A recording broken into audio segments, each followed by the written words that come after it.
बहू, मैं जानती हूँ तुम अपना गरीब छोटा सा ससुराल देखकर बड़ी परेशान होगी। तुझे आदत नहीं होगी ना ऐसे छोटे घर की। नहीं माँ जी, ऐसा बिल्कुल भी नहीं है। मैंने ये शादी अपनी मर्जी से की है क्योंकि मैं दिवाकर से प्यार करती थी और मैं खुश हूँ अपने गरीब ससुराल में भी। पूजा काफी देर से दरवाजे पर खड़ी है। हमें पहले पूजा का गृह प्रवेश करवाना चाहिए, बाकी की बातें तो होती रहेंगी। आरती, गृह प्रवेश का सामान ले आओ। शादी के घर में भी मेरे गरीब ससुराल वालों ने कितने साधारण कपड़े पहने हैं। जहां पूजा अपने गरीब ससुराल वालों के कपड़े देखकर हैरान थी, तो वहीं दरवाजे पर खड़े सभी लोग बड़े ही प्यार से पूजा का गृह प्रवेश करवाते हैं और अगले दिन पूजा अपनी पहली रसोई करती है। बहू, आज तुम्हारी पहली रसोई थी इसलिए काम करवाया, वरना हमारा घर इतना बड़ा नहीं है कि दो दो बहू मिलकर काम करें। और तुम तो काफी पढ़ी लिखी हो, अगर तुम चाहो तो अपनी आगे की पढ़ाई जारी कर सकती हो या कोई नौकरी भी कर सकती हो। हाँ पूजा, माँ जी बिल्कुल सही कह रही हैं। घर की चिंता तुम मत करो, मैं सब संभाल लूंगी। अपनी सास और जेठानी की बातें सुनकर पूजा को बहुत अच्छा लगता है। कुछ देर बाद सभी अपने अपने काम पर चले जाते हैं और दोपहर में गोलू घर आता है और पायल से कहता है, माँ आज मेरे दोस्त का जन्मदिन है, हम सारे दोस्त उसके घर जा रहे हैं, सब नए कपड़े पहनकर आएंगे, तुम भी मुझे नए कपड़े पहना दो। हाँ बेटा, अभी निकाल देती हूँ तुम्हारे नए कपड़े। इतना बोलकर पायल वही कपड़ा जो उसने अपने बेटे को शादी पर पहनाया था उसे पहना देती है। वही कपड़ा देखकर पूजा अपनी जेठानी से कहती है, दीदी ये तो वही कपड़े हैं जो गोलू ने कल भी पहने हुए थे जब मेरा गृह प्रवेश हो रहा था। आप गोलू को कोई दूसरे कपड़े क्यों नहीं पहना देती? भाभी, गोलू सहित वो सारे कपड़े जो हमने पहने थे अभी तक हमने 2 या 3 बार ही पहने होंगे, और अभी उन कपड़ों को हम 3 से 4 बार और पार्टियों में पहन सकते हैं। सही कह रही है आरती, जाओ बेटा तुम पार्टी में जाओ। अपने गरीब ससुराल वालों को पुराने कपड़ों को भी नया कपड़ा बोलता सुन पूजा बड़ी हैरान होती है और इसी तरह कुछ दिन बीत जाते हैं। और एक दिन पूजा की दोस्त शोभा उसे अपनी शादी की सालगिरह पर बुलाती है और पूरा परिवार फिर से वही पुराने कपड़े पहन लेता है, जिसे देख पूजा अपने गरीब ससुराल वालों से कहती है, आप सबने फिर से वही पुराने कपड़े पहन लिए? ये कपड़े तो आपने पहले भी 2 बार पहन रखे हैं। तो क्या हुआ पूजा, एक कपड़े को 2 से 3 बार पहन लेने से वो कपड़ा पुराना नहीं हो जाता। इसे तो हम अभी 2 पार्टी में और पहन कर जा सकते हैं। और बहू, हमारे पास इन कपड़ों के अलावा अभी कोई दूसरा नया कपड़ा रखा भी नहीं है, और इतने भी पुराने नहीं है ये कपड़े जितने तुझे लग रहे हैं। मम्मा, दादी, चाचू, आप सब बस बातें करते रहोगे या पार्टी के लिए भी चलोगे? पहली बार मैं किसी अमीरों की पार्टी में जाने वाला हूँ और मैं तो तैयार भी हो चुका हूँ। जल्दी से चलते हैं ना, वरना खाना खत्म हो जाएगा। एक बार फिर पूरा परिवार वही पुराने कपड़े पहनकर पार्टी में जाता है, जहां पूजा की दोस्त शोभा उसके गरीब परिवार के पुराने कपड़े देख सभी मेहमानों के सामने पूजा के गरीब ससुराल का मजाक बना देती है। कोई और काम कर ले पूजा, मैंने सुना था प्यार अंधा होता है पर इंसान भी अंधा होता है। मैंने आज देख लिया।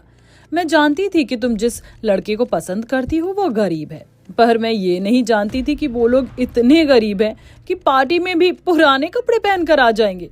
शायद इसीलिए तेरे पापा तेरी शादी के खिलाफ थे, पर तू जिद्दी है, वो किसी की सुनती कहाँ है। शोभा, थोड़ा सोच समझ कर बोलो, तुम मेरे गरीब ससुराल वालों का मजाक बना रही हो। अरे जो खुद अपना मजाक बनाने के लिए इतनी बड़ी पार्टी में पुराने कपड़े खुद पहनकर आ गए हैं, मतलब मैं उनका मजाक क्यों बनाऊंगी? एक बार अपने गरीब ससुराल वालों को देखो। भाभी, मुझे लगता है हमें यहाँ से चलना चाहिए। हमें माफ कर दो, हम आपकी अमीर दोस्त की पार्टी के लायक ही नहीं थे, हमें यहाँ नहीं आना चाहिए था। अपने गरीब ससुराल वालों की बेइज्जती पूजा बर्दाश्त नहीं कर पाती और वो अपने पूरे ससुराल वालों के साथ घर आ जाती है और नौकरी करने का फैसला करती है। क्योंकि उसने पहले भी नौकरी के लिए अप्लाई किया हुआ था, इसलिए जैसे ही उसे नौकरी का ऑफर मिलता है वो ऑफर को ना ठुकरा कर काम करने लगती है।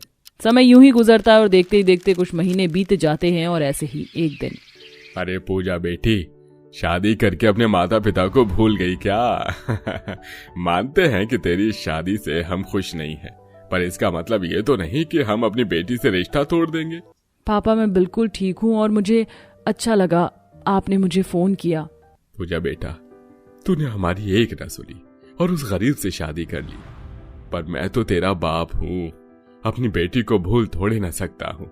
तू भूल गई तो क्या, पर मुझे अपनी बेटी आज भी याद है। 1 हफ्ते बाद तेरी मम्मी और मेरी शादी को 25वीं सालगिरह आ रही है। ग्रैंड पार्टी करूंगा मैं, तो तू अपने पूरे परिवार के साथ पार्टी में जरूर आना। अपने पिता से बात करके पूजा को बहुत अच्छा लगता है और वो इस बारे में सभी घर वालों को बताती है। ये खबर सुनकर पूरा परिवार बहुत खुश होता है और देखते ही देखते 3 दिन बीत जाते हैं और पूरा परिवार पार्टी में जाने के लिए अपने वही पुराने कपड़े धो के रख देते हैं। और शाम को पूजा जब ऑफिस से घर आती है तो वही तार पर पुराने कपड़ों को देख अपने घर वालों से कहती है, ये क्या, आप सबने वही पुराने कपड़े फिर से क्यों निकाल लिए? बहू ऐसा मत बोल, वो कपड़े पुराने नहीं हैं, उसे हमने सिर्फ 4 बार ही पहना है, 1-2 बार और पहन सकते हैं।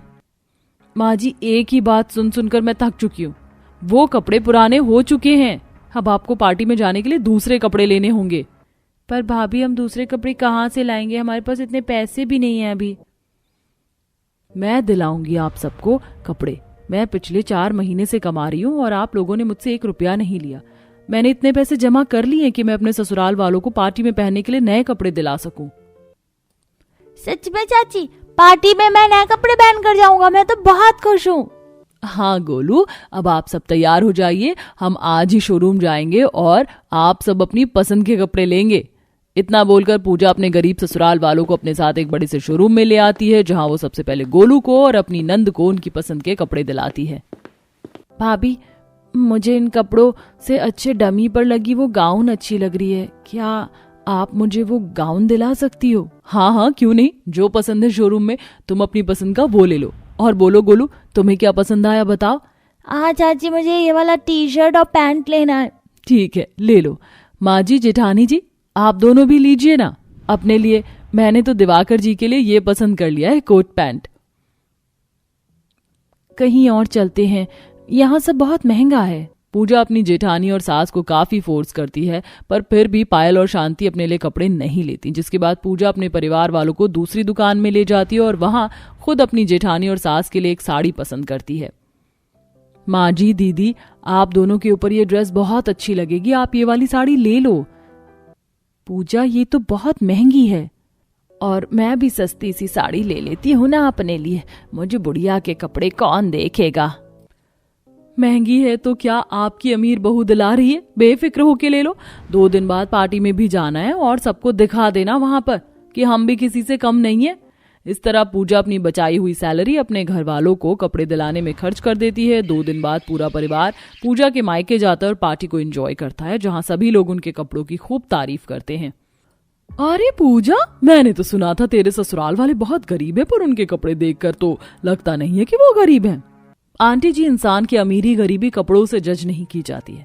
वैसे यहाँ पर और भी कुछ लोग हैं जो मेरे ससुराल वालों को देखकर जल गए होंगे। क्यों, सही कहा ना मैंने शोभा? देख रही हो, मेरे ससुराल वालों ने तुम्हारे घर वालों से अच्छे कपड़े पहने हैं आज। पूजा की बात सुनकर शोभा जल जाती है और वहां से मुंह बनाकर चली जाती है। इस तरह पूरा परिवार पार्टी एंजॉय कर रात को अपने घर आ जाते हैं और घर जाकर सब पूजा को थैंक यू कहते हैं। शुक्रिया पायल, मैंने आज से पहले कभी इतना अच्छा कोट पैंट नहीं पहना। हाँ बहू, तेरा शुक्रिया, ये साड़ी बहुत अच्छी है, सबने बहुत तारीफ की। हाँ देवरानी जी, मुझसे तो सब ये पूछ रहे थे कि साड़ी कहाँ से ली। तुम्हारा बहुत शुक्रिया, आज बहुत अच्छा लगा। भाभी, आपने ये ड्रेस दिला के मेरा सपना पूरा कर दिया। थैंक यू भाभी। थैंक यू चाची। अरे बस बस बस, मुझे रोना आ जाएगा, ये तो मेरा फर्ज था। आपने मेरा मान रखा, उसके लिए भी बहुत बहुत शुक्रिया आप सबका। इस तरह सब इमोशनल होकर एक साथ एक दूसरे को गले लगा लेते हैं। थरथरा देने वाली जनवरी की ठंड में सड़क किनारे रखी पाइपलाइन में 6 महीने की गर्भवती चंदा का परिवार आते जाते लोगों को मकर संक्रांति की खरीदारी करते देख रहा था। तभी उसका 4 साल का बेटा रोते हुए कहता है, माँ मुझे भी लड्डू खाने हैं, मुझे भी लड्डू दो ना। ना जाने कौन से पाप की सजा मिल रही है जो इस ठंड में घर से बेघर हो गए हम। माँ जी, जो हो गया उसे हम बदल नहीं सकते, ये तो मैं भी जानती हूँ, लेकिन मकर संक्रांति जैसे त्योहार के समय में हमारी ये हालत कैसे सुधरेगी, ये तो सोचना पड़ेगा ना। आखिर क्या कारण था कि चंदा के ससुराल वाले घर से बेघर हो गए और अब वो ऐसी हालत में कैसे मकर संक्रांति मनाएंगे। बात 1 महीने पहले की है, जब एक छोटे से किराए के मकान में चंदा का परिवार रहा करता था। घोर गरीबी और बढ़ते खर्चे के कारण घर का किराया जुटा पाना मुश्किल होता जा रहा था और गर्भवती होने के कारण चंदा को कोई काम भी नहीं मिल रहा था। एक रोज मजदूरी से लौटते हुए किशन रास्ते में बच रहा भंडारा लाता है और अपने बेटे को अपने हाथों से खिला रहा होता है। तभी मकान मालिक वहां आता है। वाह वाह, घर का किराया चुकाने के लिए पैसे नहीं, लेकिन खाने के लिए पूरी सब्जी बन रही है। नहीं नहीं भाई साहब, ये तो राजू के पापा। रहने दे चंदा, मुझे सफाई मत दे। किराया लेने आया हूँ, चुपचाप लाकर दे दे, बिना चू चुपड़ किए। चला जाऊंगा मैं। अब तुमसे हमारी हालत छुपी तो नहीं है, थोड़ा समय चाहिए बस। बुढ़िया, समय तो बस अब 1 महीने का है तुम लोगों के पास। अगर किराया नहीं मिला तो ये घर खाली कर देना, सिर्फ 1 महीना। मदनलाल गुस्से में पैर पटकता हुआ वहां से निकल जाता है और घर वाले चिंता में आ जाते हैं। बीतते समय के साथ किशन घर का बाकी का किराया जुटाने की कोशिश में लगा रहता है, लेकिन अचानक चंदा की तबीयत खराब होने के चलते अस्पताल और उसकी दवाइयों में पैसे खर्च हो जाते हैं और ठीक 1 महीने बाद मदनलाल गुस्से में घर से उनका सामान बाहर फेंकते हुए कहता है, निकल जाओ यहाँ से। न जाने कहा किन भिखारियों को किराए पर घर दे दिया था मैंने। अरे मदनलाल बेटा, दया कर, हमारे परिवार पर दया कर। भला इस सर्दी में हम बेघर कहाँ भटकेंगे। अरे जहाँ चाहे भटको, लेकिन खबरदार जो मेरे घर के आसपास भी दिखाई दिए तो। ऐसा मत करो भाई साहब, हमारी हालत तो देखो, भगवान से डरो। इस दुनिया में डरने से नहीं, पैसों से काम चलता है, समझे? और तुम लोगों के पास फूटी कौड़ी नहीं है। चलो निकलो यहाँ से। इस तरह चंदा का परिवार भीषण सर्दी में घर से बेघर हो गया। ठंड मौसम के कहर और रहने की जगह ढूंढने के लिए उसके परिवार ने सड़क किनारे खाली जमीन पर पड़ी पाइपलाइन को अपना सहारा बना लिया। पाइपलाइन के बाहर ही चंदा जैसे तैसे चूल्हे पर खाना बनाया करती, जिसके धुएं से आसपास के घर के लोगों को परेशानी हुआ करती थी। एक रोज धुएं से परेशान एक औरत खांसते हुए वहां आती है। ओहो, अरे सिलेंडर के जमाने में ये चूल्हा जलाकर क्यों प्रदूषण कर रही है। बहन जी, हम बेघर गरीब लोग कहाँ से गैस सिलेंडर लाएंगे। तुम गरीब लोगों की यही दिक्कत है, खुद तो जैसे तैसे जी रहे हो और साथ में हमें परेशान कर रहे हो ना। सांस लेना मुश्किल हो रखा है। वो औरत खांसते हुए वहां से चली जाती है। तो वहीं ठंड में गुजर बसर करने के लिए गर्भवती चंदा कुछ काम करने के बारे में सोचती है। माँ जी, अपने हालात सुधारने के लिए हम ऐसे हाथ पर हाथ रखकर नहीं बैठ सकते। अरे तो इस हालत में तू मजदूरी करने जाएगी बहू? नहीं नहीं, मैं तुझे ऐसा नहीं करने दूंगी। माँ जी, मजदूरी नहीं, लेकिन जो काम बन पड़ेगा वो तो करूंगी ही, ताकि कुछ पैसे आए तो हम रहने के लिए कोई मकान ढूंढ सकें।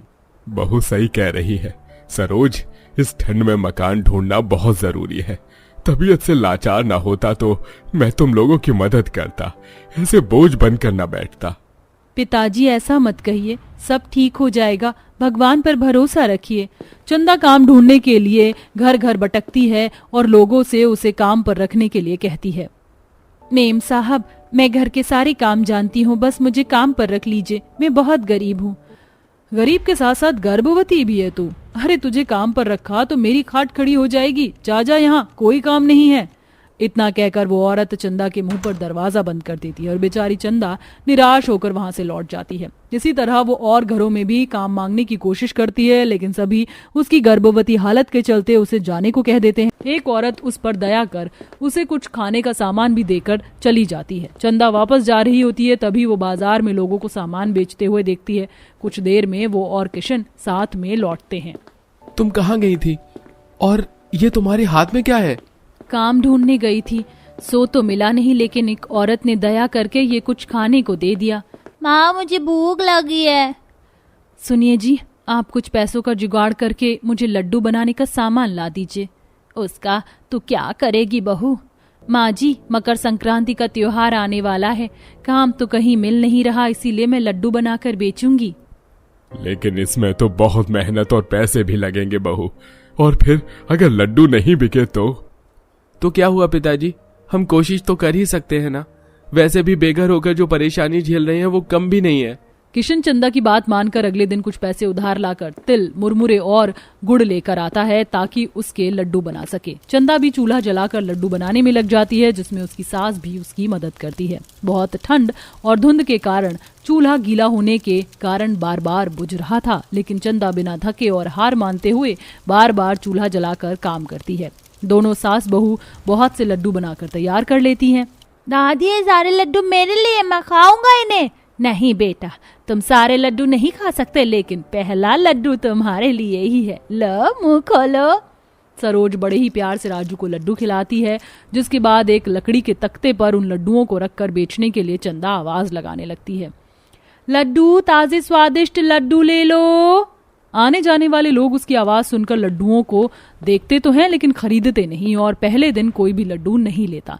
चंदा अगले दिन फिर आवाज लगाकर लड्डू बेचती है। तभी एक बूढ़ा आदमी वहां आकर एक लड्डू उठाकर खाता है। अरे वाह, ये लड्डू तो बड़े स्वादिष्ट हैं। देखो, मुझे 1 किलो देना। जी जी साहब, अभी देती हूँ। उस बूढ़े आदमी को मजे से लड्डू खाता देखकर कुछ और लोग भी वहां आकर लड्डू चक्कर देखते हैं। अरे वाह, मकर संक्रांति पर लड्डू बनाने की जगह यही लड्डू खरीद लेती हूँ, मेहनत भी नहीं करनी पड़ेगी और स्वादिष्ट लड्डू भी खा लेंगे घर वाले। बहन 2 किलो तोल देना। ठीक है, अभी तौलती हूँ। इस तरह चंदा के बनाए लड्डू बिकने शुरू होते हैं और चंदा के पास कुछ पैसे आते हैं, जिनसे वो अपने परिवार को ठंड से बचाने के लिए कुछ गर्म कपड़े खरीदती है। ऐसे ही मकर संक्रांति का दिन आता है। आज और दिनों से ज्यादा ठंड होती है और इतनी ठंड में जहां चंदा का पूरा परिवार पाइपलाइन में सिकुड़ कर बैठा होता है, तो वहीं किशन और चंदा आज भी लड्डू बेच रहे होते हैं। तभी वहीं पास में रहने वाली निशा वहां कुछ सामान लेकर आती है। अरे, तुम लोग त्योहार के दिन भी लड्डू की दुकान लगा कर बैठे हो? हम गरीबों के लिए क्या त्योहार बहन जी? ऐसा नहीं कहते। ये लो घर की बनाई गर्मा गर्म खिचड़ी, पूरे परिवार के साथ खाना, और इसमें कुछ मूंगफली, गजक और खाने की चीजें हैं। लेकिन ये सब हम रख लो, तुम्हारे काम आएंगे, और मकर संक्रांति के त्योहार की बहुत बधाई हो। निशा का ये व्यवहार देखकर चंदा और किशन को बहुत खुशी होती है और वो अपने परिवार के साथ मिलकर खिचड़ी और लड्डू खाते हैं। और इस तरह आखिर में चंदा के बेघर ससुराल वाले मकर संक्रांति का त्योहार मनाते हैं। तो दोस्तों, कैसी लगी आपको हमारी ये कहानी, हमें कमेंट में जरूर बताएं। साथ ही आप अपने परिवार के साथ मकर संक्रांति किस तरह मनाते हैं, हमारे साथ शेयर करना ना भूलें।